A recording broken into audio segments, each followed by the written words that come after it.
தமிழகத்தில் 2 நாட்களுக்கு பரவலாக இடியுடன் கூடிய கனமழை பொறுத்தவரைக்கும் தீவிரமாக வாய்ப்பு இருக்கு. எந்தெந்த மாவட்டங்களில் இடியுடன் கூடிய கனமழை பதிவாகும், எந்தெந்த மாவட்டத்தில் வெயிலின் தாக்கம் பொறுத்தவரை மிக தீவிரமாக இருக்கும் என்பதை குறித்து மிக தெளிவாக நம்ம பார்க்கலாம் நண்பர்களே. நீங்க மறக்காம ஒரு லைக் பண்ணுங்க, சப்ஸ்கிரைப் பண்ணி தொடர்ந்து சப்போர்ட் பண்ணுங்க. துல்லியமான வானிலை அறிக்கை பெற்றுக்கொள்ளுங்க. அடுத்தடுத்து வரக்கூடிய நாட்கள்ல எங்கெல்லாம் கனமழை பெய்யும், நேற்றைய தினங்கள்ல எங்கெல்லாம் மழை பெய்தது, இன்றைய நாட்கள் எங்கெல்லாம் மழை பெய்யும், நாளை மற்றும் நாளை மறுநாள் எந்தெந்த மாவட்டங்களில் கனமழைக்கான வாய்ப்புகள் இருக்கு என்பதான எல்லா தகவலையும் இந்த வானிலை அறிக்கையில் உங்களுக்கு கொடுக்கப்பட்டிருக்கு. தேதிகள் வாரியாக உங்களுக்கு மழை வாய்ப்புகள் பற்றி நம்ம சொல்லி கொண்டிருக்கிறோம். நீங்கள் லைக் பண்ணி சப்ஸ்கிரைப் பண்ணி தொடர்ந்து சப்போர்ட் பண்ணுங்க. நண்பர்கள் உறவினர்கள் தெரியப்படுத்த ஷேர் பண்ணுங்க. தமிழகத்தில் கடந்த 24 மணி நேரத்திலும் குறிப்பாக தென் மாவட்ட பகுதிகளில் பரவலாக மழை பொழிவு பொறுத்தவரை சற்றே தீவிரம் அடைந்தது. அதே போல உள் மாவட்டத்தின் சில பகுதிகளிலும் கடலோரத்தில் ஓரிரு இடங்களிலும் பரவலாக மழை பொழிவுகளும் ஆங்காங்கே பகுதியாக பதிவானது.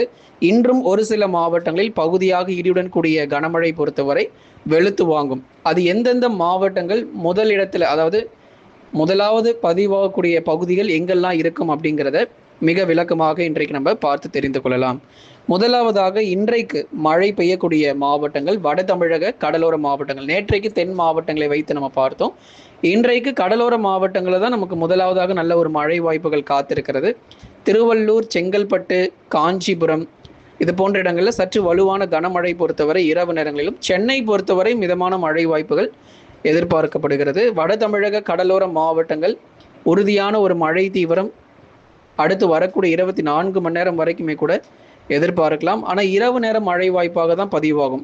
மாலை நேரங்கள் கூட நமக்கு மேகக்கூட்டங்கள் வருகிறது சற்று கடினமான ஒரு விஷயம். ஆனால் 6 மணி 7 மணிக்கு மேலே உங்களுக்கு அந்த இரவு நேரங்கள் தொடங்கும் போது மேகக்கூட்டங்கள் வர ஆரம்பித்து பரவலாக இடியுடன் கூடிய மழை பொழிவுகள் கணிசமாக கடலோர மாவட்டங்களிலும் பதிவாகக்கூடும். செங்கல்பட்டு, காஞ்சிபுரம், கடலூர் மாவட்டங்களிலும் ஓரிடங்களில் பரவலாக மழைக்கான வாய்ப்பாக இருக்கும்.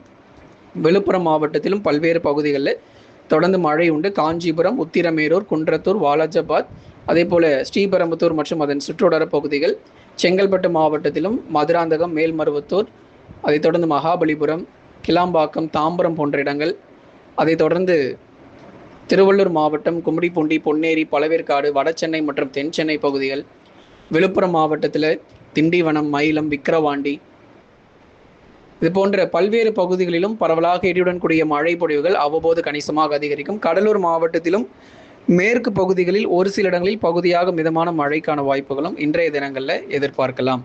ஒரு மிதமானதிலிருந்து கனமழையாக ஒரு அரை மணி நேரமாவது குறைஞ்சபட்சம் மழை பொழிவானது பதிவாகக்கூடும் கடலோர பகுதிகள் முழுவதுமாக.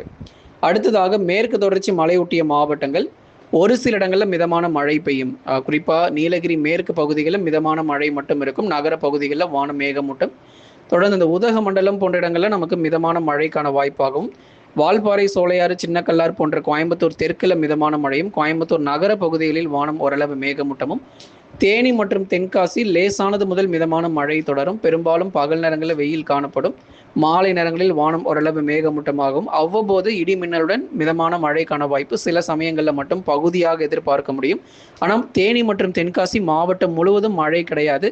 அந்த மேற்கு பகுதிகள், தேனி தென்காசியினுடைய மேற்கு பகுதிகள், அந்த மலையொட்டிய பகுதிகளில் மட்டும் சில நேரங்களில் மிதமான மழை பொழிவுகள் அவ்வப்போது எதிர்பார்க்க முடியும். கன்னியாகுமரி மாவட்டத்திலும் விட்டு விட்டு மிதமான மழை தொடரும்.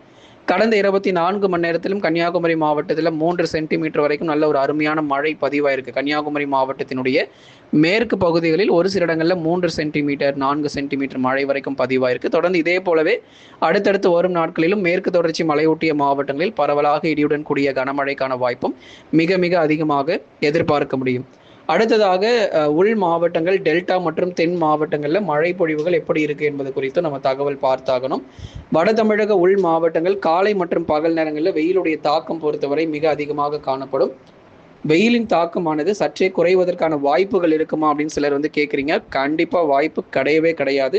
பகல் நேரங்களில் வெயிலின் தாக்கம் அதிகமாகவே இருக்கும். அடுத்து வரக்கூடிய நாட்களிலும் 2 முதல் 3 டிகிரி செல்சியஸ் வரைக்கும் பகல் நேர வெப்பநிலை தீவிரமடையும். திருச்சி, மதுரை, திண்டுக்கல், சேலம் போன்ற மாவட்டங்களில் வெப்பம் அதிகரித்து காணப்படும். திருவண்ணாமலை, தருமபுரி போன்ற மாவட்டங்களிலும் பகல் நேர வெப்பநிலை தீவிரம் அடைந்து காணப்படும். அதே மாதிரி கடலோர மாவட்டத்தில் என்னதான் இரவு நேரங்களில் மழை வாய்ப்புகள் காத்திருந்தாலும் கடலோர பகுதிகளிலும் பகல் நேர வெப்பநிலை அதிகரித்து காணப்படும். டெல்டா மாவட்டங்கள் பகுதியாக மட்டுமே மழைக்கான வாய்ப்பு.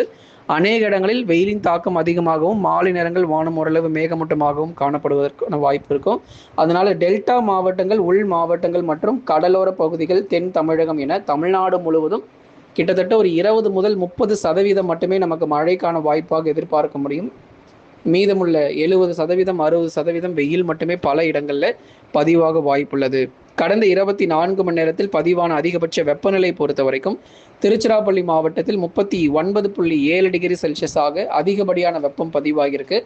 இப்போ திருச்சி சொல்றதுனால திருச்சியில மட்டும்தான் 39 டிகிரி செல்சியஸ் அப்படிங்கிறது இல்லை. அதுதான் நம்ம சொன்ன மாதிரி மதுரை, திண்டுக்கல், விருதுநகர், சேலம், ஈரோடு, நாமக்கல், திருப்பூர் மாவட்டம், தருமபுரி, திருவண்ணாமலை, அதே மாதிரி காஞ்சிபுரம், செங்கல்பட்டு, கடலூர் போன்ற எல்லா பகுதிகளிலும் வெயிலுடைய தாக்கம் அதிகமாகவே காணப்பட்டு வருது. அதில் அதிகபட்சமாக திருச்சிராப்பள்ளி மாவட்டத்தில் 39.7 டிகிரி செல்சியஸ் வரைக்கும் வெப்பநிலையானது பதிவாகி இருக்கிறது.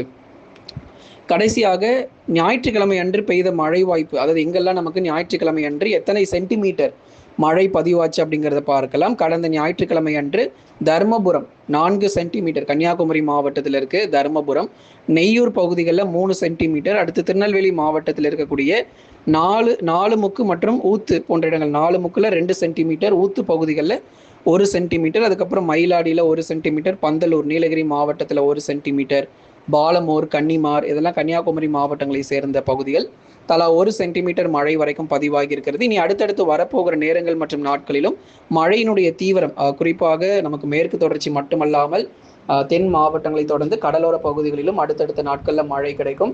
இன்றைக்கு கடலோர பகுதிகளில் நல்ல ஒரு மழை வாய்ப்புகள் கணிசமாக எதிர்பார்க்கலாம். நாளை மறுநாளிலும் பகுதியாக மழை கிடைக்கும். அதுக்கப்புறம் அடுத்த சுற்று மழை வந்து ஆகஸ்ட் 23, 24 போன்ற தேதிகளில் அடுத்த சுற்று மழைக்கான வாய்ப்புகள் எதிர்பார்க்கலாம். ஒரு 2-3 நாட்கள் ஓய்வு கொடுத்து தான் மழை வாய்ப்பு அடுத்து நமக்கு அதிகரிக்கும். எல்லா நாளுமே கண்டிப்பாக நமக்கு மழை கிடைக்க போகிறதில்ல. 2-3 நாட்கள் நல்ல ஒரு வெயில் காணப்படும். அதன் பிறகுதான் சற்று ஒரு மழையினுடைய தீவிரம் இனி அடுத்து வரும் நாட்கள்ல இருக்கும். ஆகஸ்ட் 20 வரைக்கும் ஓரளவு கணிசமாக ஆங்காங்கே மழை பெய்யும். அதுக்கப்புறம் 21, 22 பெருசா மழை இருக்காது. 23, 24 தேதிகளில் மீண்டும் கடலோர டெல்டாவில் கணிசமாக பகுதியான ஒரு மழை பொழிவுகள் அதிகரிக்க ஆரம்பிக்கும். ஆகவே ஒரு தொடர் கனமழை எந்தெந்த மாவட்டத்தில் இருக்கும் இருக்காது அப்படிங்கிற எல்லா தகவலையும் இன்றைக்கு நம்ம பார்த்திருக்கிறோம். ஒவ்வொரு நாளும் காலை மற்றும் மாலை நேரங்களில் கொடுக்கக்கூடிய வானிலை அறிக்கையை கேட்டு நீங்க பயன்பெறுங்க. வடகிழக்கு பருவமழை இன்னும் சற்று நாட்கள் மட்டும்தான் இருக்கு, ரொம்ப நாட்கள் கூட கிடையாது. கிட்டத்தட்ட நெருங்கிட்டோம். அக்டோபர், நவம்பர் மற்றும் டிசம்பர் மாதத்தில் இந்த வடகிழக்கு பருவமழை பொறுத்த வரைக்கும் எந்த அளவுக்கு தமிழகத்தில் பதிவாகும் என்பதான தகவலை குறித்தும் தொடர்ந்து ஒவ்வொரு நாளும் நம்ம சேனலில் வெளியாகிட்டு தான் இருக்கு. எத்தனை புயல் சின்னங்கள், எத்தனை தாழ்வு மண்டலங்கள், எந்த பகுதிகளில் அதிகப்படியான வெள்ளப்பெருக்கு, எந்த பகுதிகளில் வெள்ள வாய்ப்பு குறைவு, தென்சீன கடல் பகுதிகளில் ஏற்பட்டு வரக்கூடிய மாற்றத்தின் காரணமாக தொடர்ந்து நிறைய புயல் வாய்ப்புகளும் அந்த பகுதிகளில் உருவாகிட்டு இருக்கு. அதே மாதிரி பார்த்தீங்கன்னா அந்த பசிபிக் பெருங்கடலில் கடல் நீரினுடைய அந்த வெப்பநிலை பொறுத்த வரைக்கும் அதிகரிப்பதன் காரணமாக அடுத்தடுத்த புயல் சின்னங்களும் உருவாகி பல இடங்களில் தொடர்ந்து தீவிரமாகி கொண்டிருக்கு. ஆகவே இந்த எல்னினோனுடைய தாக்கம் அடுத்த வருஷம் 2027 இன்னும் மிக மோசமாக இருக்கும் என்று நம்ம கணித்திருக்கிறோம். தொடர்ந்து இது பற்றின தகவல் ஒவ்வொரு நாளும் நீங்கள் தெரிந்து கொள்ள காலை மற்றும் மாலை நேர வானிலை அறிக்கையை கேட்டு பயன்பெறுங்க. லைக் பண்ணுங்க, மறக்காம சப்ஸ்கிரைப் பண்ணி தொடர்ந்து சப்போர்ட் பண்ணி பாருங்கள்.